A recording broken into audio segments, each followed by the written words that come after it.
Hi guys! Welcome to our new apartment. Kakalipat ko lang po dito nung July 2, which is last week lang. At magwa 1 week na ako by Tuesday. So, mag-isa lang po talaga ako dito sa apartment. Kasi, waiting po ako sa asawa ko na hopefully this year, makasama ko na din siya dito. Medyo mahirap mag-isa, nakakalungkot, pero sige lang. For the future. Wala pa po akong masyadong gamit dito sa apartment. Kasi, ganito naman talaga dito sa Germany. Mostly, kapag lumipat ng bahay, wala talagang laman. So, ikaw yung magpo-provide ng lahat.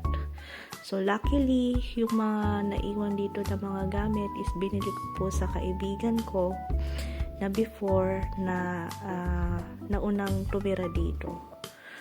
To follow po yung table dito sa kitchen. Bibili pa po ako.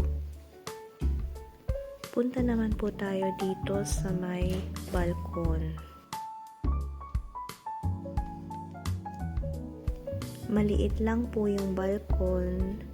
Pero okay na po yan. Ito po yung view sa may labas. Mainit pa kahit 6:30 PM na dito sa Germany.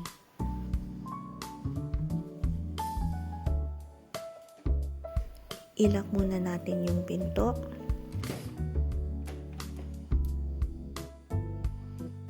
Thank you po pala sa mga kaibigan ko na nagbigay ng air fryer at saka sa initan ng tubig.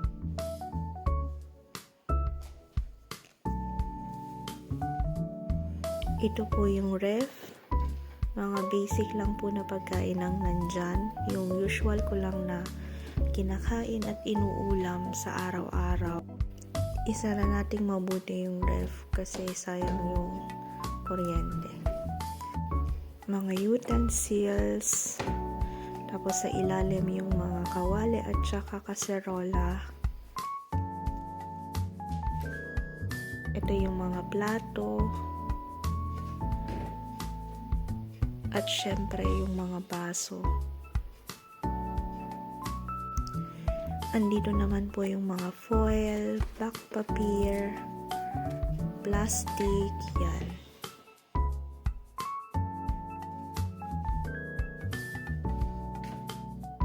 So, dito naman po tayo sa may Kinderzimmer or yung kwarto po ng bata.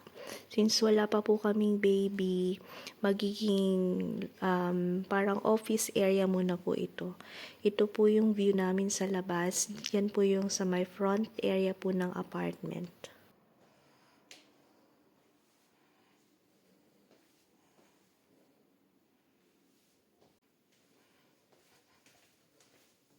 Punta naman po tayo sa magiging bedroom namin.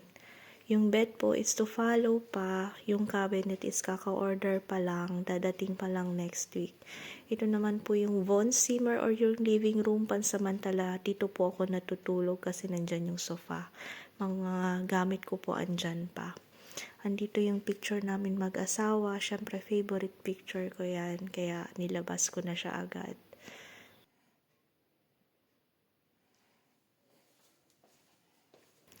Ang next natin ay ang aming bathroom or yung CR.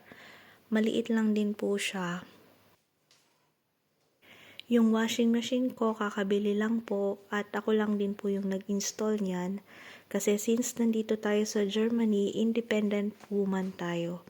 Meron namang instruction na dumating at saka thank you na din sa pinsan ko na nagturo sa akin kung paano siya i-install.